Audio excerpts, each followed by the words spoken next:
college basketball conference tournament predictions, and let's get right into it with our WCC tournament bracket. And we will get into the bubble teams later and what each of them needs to do. Let's start with the first round. We've got Pacific against LMU, and I'm going to take LMU here. It's worth noting that the WCC did move to the Ken Palm Index for their standings here. Even though Pacific would be the 8th seed, they are the number 9 by the strength of record Ken Palm Index.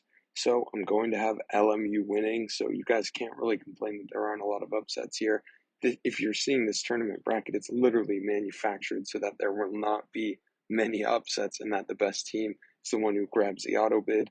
In the 7-10 matchup, I'm going to take San Diego over number 10 Pepperdine, but I'm going to have San Diego easy here on the neutral site, and I'm going to have San Diego pulling off the upset against Portland. Well, Portland is the team that is doing better right now. They've won their past 3 out of 4 games.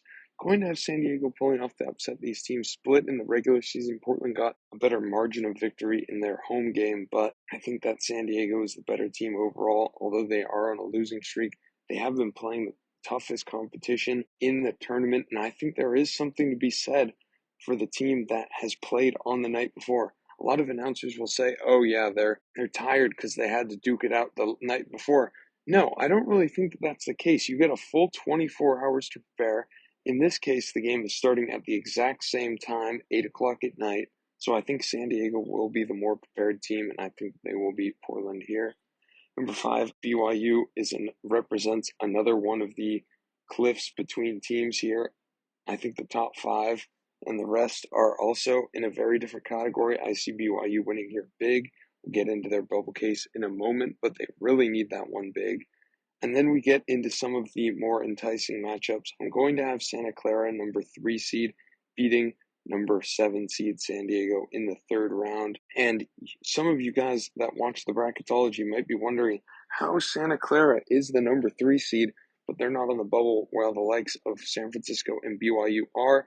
It all comes down to the non-conference and who you beat in conference. Santa Clara narrowly edged out the other 2 teams, so they remain the 3 seed. As for their case on the bubble, they do not have one, so they would have to win these 3 straight games over quality competition in order to make the March Madness tournament.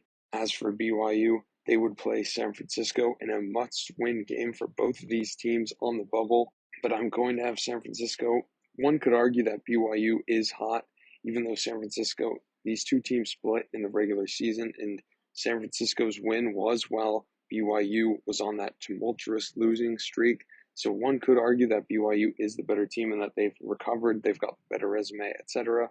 But I think San Francisco, as the higher seed, will take this one in the 4-5 matchup. So the winner of that matchup would play Gonzaga, and this is one of the great things about having one of the best teams in the nation in your conference is that whoever loses to them, it's guaranteed not to be a bad loss. Even if they lose by 30, Gonzaga's wiped the floor with many a good team in this season. So San Francisco losing to Gonzaga, even by a lot of points, does not really hurt them. And if they play close, then that's every reason for the committee to vote on them going forward, and it might even improve their net ranking in doing so. In the other semifinal, we've got St. Mary's against number 3 Santa Clara.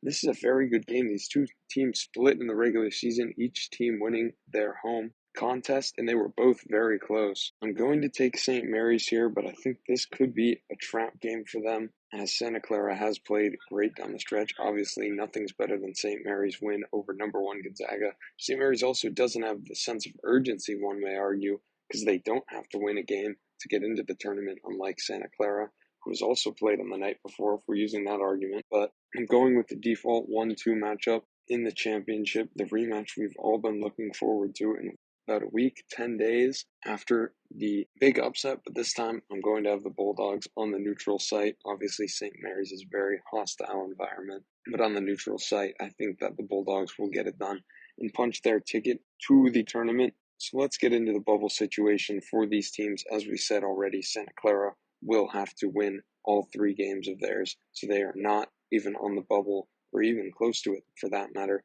So let's start with the worst team, and that is BYU. They're currently first 4 out, and what they need is a second round win over whoever that may be. whether it's the 8 or 9 seed, LMU or Pacific, it doesn't really matter. They need to win that game, perhaps handily for that net ranking. Then they need to beat USF. Obviously, USF has that extra bye, so they need to beat them, and then maybe even a close loss to Gonzaga to really hammer home their case. A reminder that this conference tournament is about a week before all of the other ones, so these teams will be sitting at home just praying for no bid bandits. If you need to know what a bid bandit is, check out the video in the top right. But teams will just be at home and very vulnerable to any other team to jump them. So I think BYU may need all of this, and at a bare minimum, probably those top 2 points. San Francisco, it gets into a little more dicey territory, as I say they need a third-round win. It's probably going to be over BYU. As I mentioned, there's a gap between the top 5 teams and everyone else. But if they lose that game close, they might make the tournament as well. Again, assuming there are not that many bid thieves in the tournament this year and that they do not get jumped. They'd have to get a bit lucky, but that's not a horrible loss if it is to BYU in overtime. Finally, we've got the 2 big locks, and that's St. Mary's at the 5 seed. They might be able to improve to a 4 seed with a simple win over Santa Clara in the 3rd round, but not against any of the other teams. To really improve, they'd probably have to bring down the big Zags again, and that would clinch their ticket. As for the Zags, they're going for the number 1 overall seed. The only advice I can give them is to win this conference championship, as I think they will. Thank you for watching. Please be sure to like and subscribe for more college basketball content and comment your predictions below.